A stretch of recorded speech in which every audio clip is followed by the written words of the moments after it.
Olá, amigos, e estamos aqui de volta para o vídeo número 2. E no vídeo número 2, eu pretendo falar-lhes sobre esse assunto aqui. Veja, todo efeito tem uma causa. E se o efeito é desagradável, quão perniciosa foi a causa? Vocês concordam? Certa tarde, e lá se vão muitos anos, eu estava bastante chateada com a vida. Estava cheia de autopiedade. Não sei se algum de vocês já teve isso. Cheia de autopiedade, com peninha de mim mesma, com vontade de chorar, achando que tudo estava dando errado. E por que isso, meu Deus? E por que aquilo? Atire a primeira pedra, quem nunca teve essa crise de autopiedade. Eu deitei-me então num banco bastante desconfortável. Mas ao deitar-me assim no banco, como eu estava cansada, eu adormeci. Aí desprendi-me. Em espiritismo, as pessoas compreendem o que é isso. O corpo adormece e o espírito sai do corpo. E conversa com outros espíritos que estão ao seu redor, ou vai até visitar outras pessoas. Muita gente passa por isso. Bom, desprendi-me. E vi então um espírito feminino adentrando o recinto, passando por uma porta que estava fechada. E portando uma espécie de livro-caixa. Vocês lembram daquele livro-caixa antigamente, usado no comércio? Então vinha portando um livro daqueles assim. Esse espírito chamou-me, convidou-me para sentar à mesa ao lado dela. Eu fiz isso, um pouco atordoada, porque eu não tinha experiência ainda dessa história de emancipação. Então eu estava um pouco atordoada, mas sentei-me e fiquei prestando atenção. O espírito então entrou a folhear o livro. E toda vez que folheava o livro, mostrava-me coisas escritas no livro e chamava a minha atenção. E ao chamar a minha atenção, esse espírito dizia assim, você está vendo aqui? Foi programado isso aqui. Isso aqui você sabia que ia acontecer? Quer dizer, você está reclamando por quê? De quê? Isso aí, me chamando a atenção mesmo. Por sinal que o espírito não estava muito bem-humorado, não. E começou a falar. Folheando todo o livro, entendi umas coisas, outras não. Outras me escapavam. Um tanto impaciente, ela procurava me dizer o seguinte, desse planejamento, você participou, está lembrada? Como quem diz, como agora reclama? De algo que você mesma participou e com o qual concordou. Bom, e esse caso que você tanto reclama? Ele teve sua aprovação, você até assinou. Tem isso, né? Você até assinou. Ela prosseguia, eu me inquietava cada vez mais, porque eu não vi do que reclamar. Eu estava chateadíssima, porque o que eu queria mesmo era reclamar e choramingar. Mas enquanto aquele espírito ia apontando os fatos, eu não via de que reclamar. Olha, é tão chato. E aí eu não podia choramingar. Estava ali tudo preto no branco. Depois de algum tempo, ela se deu por satisfeita, mas estava meio aborrecidinha. Fechou o tal do livro, foi embora através da porta fechada, enquanto eu me senti fortemente atraída pelo corpo. Acabou-se a emancipação. Despertei no corpo físico. Um pouco envergonhada. Eu estava, então, reclamando do meu próprio planejamento. Pura insensatez. Mas somos assim mesmo. Tudo o que nos acontece foi planejado. E nós planejamos porque os espíritos nos convenceram que era o melhor fazer. E eles sabem mais do que nós. E depois a gente reclama, mas somos insensatos mesmo. Por Por isso, Paulo de Tarso asseverou o seguinte: nas pequenas coisas como nas grandes, o homem é punido naquilo em que pecou. É a questão de causa e efeito. Ser punido, entendemos assim, sofremos consequência, porque também não aceitamos essa história de Deus castigar e premiar. Não pensamos assim, não. Você sofre as consequências do que você fez, do que você pensou, do que você falou. Tudo são consequências. Deus não precisa castigar, porque as suas leis são perfeitas. Dentro dessa perfeição está aquela que rege o cosmo inteiro, a cada um segundo as suas obras. Para que ele precisa castigar ou premiar? E quando a gente contempla a multidão de sofredores no mundo, por mais que nos doa o coração vê-los sofrer, nós sabemos que estão sofrendo por algum motivo, que o generoso véu do esquecimento, eu sei lá, ele embalou de tal forma que ninguém ficasse sabendo. Sueli, você está sofrendo por isso, porque você fez aquilo, mas para que você lembrar daquilo? Vai sofrer de novo. Então você esquece. E não precisa sofrer duplamente. Precisa apenas corrigir. E corrigir de boa vontade. E corrigir agradecendo pela oportunidade de corrigir. Quando vemos outras pessoas em sofrimento, pensamos assim: meu Deus, e a justiça de Deus? A justiça já é o que está acontecendo. Às vezes não é fácil para a gente entender isso, não. Mas justiça já é o que lhes está acontecendo. Esse é um planeta de expiação e de provas. Inocentes não renascem aqui. Só culpados. Mas o Criador, o Pai das Luzes, na feliz assertiva de Paulo de Tarso, o Criador é tão compassivo que mesmo nesse plano, onde existe tanta ignorância e maldade, nós ainda gozamos momentos de felicidade, os quais só acontecem por conta da misericórdia divina. Se você considera que a sua cota de tristezas está muito alta, lembre-se de que já está com desconto. Vou contar uma história pequenina que vai auxiliar melhor a compreender isso. Um homem, um negociante, costumava fazer compras num grande atacado. Fazia compras porque ele possuía uma loja. Então ele comprava muitas coisas ali naquele atacado para revender na sua loja. Era quanto mais, ele era um freguês quanto mais. E dessa vez ele fez uma compra muito maior, era final de ano, ele esperava muitos compradores na loja, então ele fez uma compra muito grande e ficou depois temeroso do quanto iria pagar. Então ele falou com a funcionária: não tem um descontinho? Ah, a gente gosta de um descontinho em tudo. Não tem um descontinho aí para mim não, porque afinal, veja só que compra grande que eu fiz.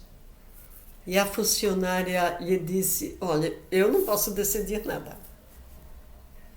O senhor fala com o gerente. O que o gerente determinar, a gente faz. Ele concordou. Foi falar com o gerente. Aí o gerente, conversando com a balconista, que era que tinha atendido, fez conta isso, e lá, e disse assim para ele: pronto, isso aqui é a sua fatura. O senhor deve isso daqui. Ele assustou-se. Tudo isso? Eu tenho que pagar tudo isso aqui. Mas não pode. O senhor não me prometeu um desconto. E como eu ainda tenho que pagar tudo isso aqui? E o gerente, olhando para ele, disse: meu amigo, você sabe de quanto foi a sua conta? Você sabe de quanto foi? Porque aí, nesse resultado, está embutido um grande desconto, considerando ser o senhor da casa, etc, etc. E ele não teve outra coisa a fazer senão aceitar e pagar. Quero lhe dizer isso. Quando você estiver sofrendo muito, angustiada, aflita, ninguém lhe entende, ninguém lhe compreende, parece que o mundo desabou sobre você, entenda, já está com desconto, viu? Já está com desconto, não reclame nada. Não reclame. Porque Deus é bom, generoso. Nada supera o Criador em bondade, em justiça, em compaixão. Nada o supera. Nada. Aceite, baixe a cabeça. Se você não queria pagar tão caro, por que fez uma compra tão grande? Bem, a gente entende dessa forma a justiça de Deus. Nós não entendemos assim que a pessoa é punido, é premiado. Não, sofre a consequência. A consequência é uma lei. Ele não pode estar mudando a lei a todo instante. Veja uma criança pequena. Veja as crianças pequenas no colo de suas mães. E as mães, elas estão chorando. E as mães estão preocupadas. Porque fulaninho está com febre. Porque fulaninho tá sentindo dor. Porque fulaninho está com isso, está com aquilo. Aí passa os dias, ela vai e leva o menino ao médico. No dia seguinte eu falo e digo: e aí, cadê fulaninho? Ah, menina, não é nada demais não. Ele está com aquele problema porque estão nascendo os dentes. E eu tenho vontade de perguntar: e por que os dentes têm que nascer com dores? Ninguém pergunta isso. Ninguém questiona isso. É tão natural. É tão natural. Quando os dentes, a dentição da criança está começando, ela tem febre, ela tem uma série de probleminhas, e não deixa ninguém dormir, ele próprio também não dorme. Então existem leis que regem os acontecimentos. Essas mesmas leis vão reger as consequências dos meus atos, dos meus pensamentos, das minhas palavras, dos meus sentimentos. Ou você pensa que sentimentos também não trazem consequências? Aquilo que eu não faço, não digo, mas penso. Sinto dentro de mim. Isso traz uma consequência muito séria. Isso mexe com um mecanismo ao meu redor. Aquilo que Rupert Sheldrake, um grande biólogo muito conhecido, ele fala sobre, daqui a pouco eu vou lembrar disso, campo mórfico. É o campo mórfico que ele diz que há em torno de cada um de nós, no campo subjacente à ação do pensamento, o chamado campo mórfico.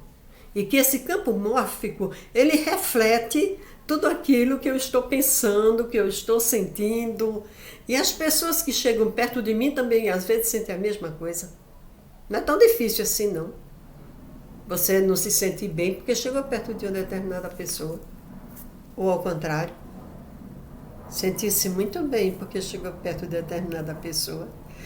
Campo mórfico, ele é também chamado de campo áurico, ele é também chamado de aura, tudo isso aí. Então está tudo aqui em volta de mim.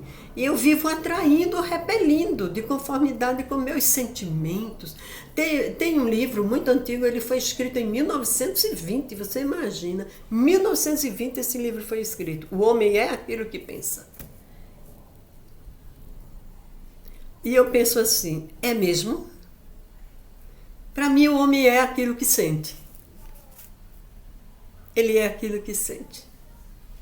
Os rancores, as invejas, os ciúmes, aqueles sentimentos escuros e feios que ele não ousa demonstrar. Ele é aquilo. Ele é aquilo. E em torno de si, a sua aura, no seu campo áurico, tudo isso se reflete. Isso faz adoecer. Isso o faz ser infeliz. Ele cria um campo energético predisposto para acontecimentos vários e acontecimentos negativos. Há pessoas que adoecem com muita facilidade, outras não. Há pessoas que têm uma gripezinha que vem vindo não sei onde. Eu ouvi falar nessa gripe. Vem longe, muito longe, o fulano já pegou. Já pegou. Campo energético predisposto. Atrai tudo. E repele as coisas boas. O que nós sentimos é o que nós somos. Não é o que nós fingimos ser. Não é o que nós parecemos ser. Mas o que nós somos de verdade. Certa vez, Allan Kardec, conversando com os espíritos, ele falou acerca de duas irmãs que estavam passando por problemas difíceis, sendo perseguidas e obsidiadas por espíritos inferiores. E ele disse que não entendiam aquilo não, porque elas não eram más, elas eram pessoas boas. Então ele queria saber o seguinte: como pode acontecer de espíritos maus perseguirem às vezes pessoas que nem sequer pensam no mal? Resposta do espírito: que não pensam? Como sabeis? O pensamento é uma força extraordinária. O pensamento é uma força tão grande que Alex Carrel, prêmio de medicina, me parece, 1950 por aí, ele escreveu sobre o pensamento e a prece, a capacidade de pensar e de orar positivamente, curando enfermidades as mais sérias. Então, o pensamento é poderosíssimo. Como sabeis que essas mulheres nem sequer pensam no mal? Acaso vivem dizendo que pensam? Acaso nosso pensamento é visível? Ele não é. Ele não é. Ele nos corrói por dentro, mas ele não é visível. Bem, espíritas que somos, então nós não cremos que Deus pune ou castiga, mas que o ser humano sofre as consequências de sua própria delinquência. Mas por que fulano é tão bonzinho e sofre tanto? Porque você está vendo o fulano no seu agora, melhorado. Nessa existência atual, uma pessoa melhorada. Mas não quer dizer que essa criatura tão boazinha agora sempre o foi. Não quer dizer. Então aquilo que fomos outrora, ele permanece como uma bagagem sombria nos seguindo até que seja resolvido o problema. O problema tem que ser resolvido. É preciso desfazer o mal que foi feito. Então, a gente vai se tornando melhor. Eu vou dizer uma coisa para vocês. Se a gente não melhorasse ao se tornar uma pessoa melhor, de que serviria ser melhor? De que serviria? De que serviria a religião? Se sempre eu tivesse meus dias contados e meus dias já sei lá, a minha condenação já estivesse pronta. Como não é assim, cada dia que se passa é uma bênção. Cada hora é uma bênção. Cada minuto é uma bênção que o Senhor nos concede. Generoso e magnânimo. Na Bíblia também diz assim, porque Deus não considera os tempos da ignorância. Maravilhoso. Maravilhoso. Mas somente aquilo que você fez sabendo que fez. Tendo consciência de que estava fazendo mal e de que estava praticando o erro. Esse aqui é o problema. O problema está aí. É a criatura que arquiteta o mal, que planeja o mal. Então, eu deixo para vocês essa, como é que se diz? Reflexão. Todo efeito tem uma causa. Se você observa e acha o efeito tão terrível, tão angustiante, tão sofredor, imagine que ali, por trás de todo aquele efeito ali, desagradável, há uma causa. Porque se assim não fosse, não haveria Deus, nós estaríamos entregues a nós mesmos. Mas porque Deus existe, é que existe essa ordem no universo. A cada um, segundo as suas obras. Que Deus nos abençoe e nos ajude a compreender essas palavras e nos ajude a fazer delas o nosso caminho de vida.